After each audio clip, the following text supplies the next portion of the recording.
From a readiness and risk management standpoint, you have to think, what type of organization are you? What's your operating environment?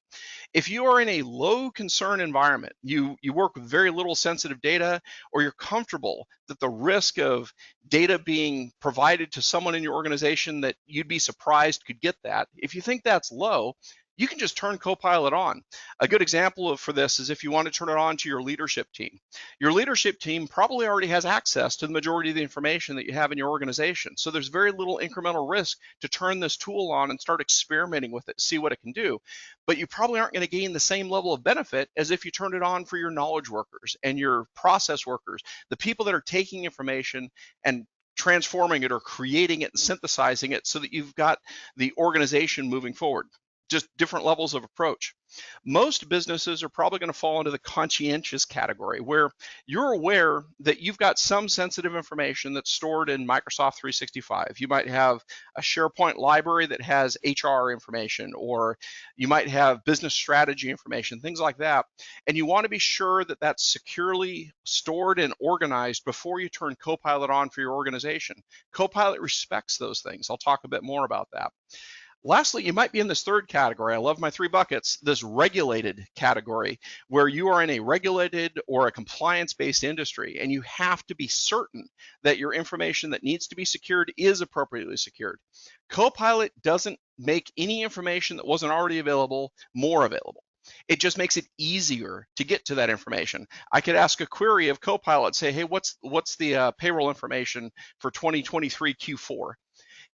While I may not know where that's stored, if it's stored in a place in Microsoft 365 that is not properly secured, such that the user asking it has permissions to be able to get to it, Copilot's going to very helpfully respond back with the information. Now, granted, that's the same information they could have gotten if they browsed the file share or if they'd done a file search. Copilot just lowers the barrier as far as accessibility to get to the information they already had access to.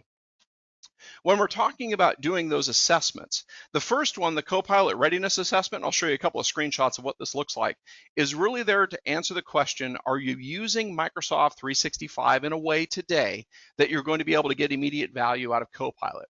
The cybersecurity posture assessment is, do you have the right controls about your user security such that you can be sure that the people that are able to use Copilot are the people that should be able to use.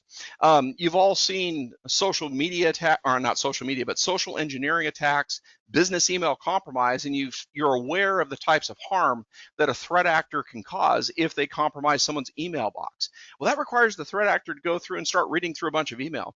Imagine how much easier it would be for that threat actor if the account they compromised had Copilot. Now they can just go over to Copilot and start asking a list of pre-built questions that they feed in to see what Copilot responds to, and it does the data discovery for them. Again, it's not exposing new information. It's just making the information that was already there easier and faster to get to. So it's very important that we secure your user accounts and put the detection and the response and the recovery processes around those for cybersecurity, so you aren't potentially creating a larger surface area inadvertently. And then the data hygiene assessment, what's stored where, how's it secured?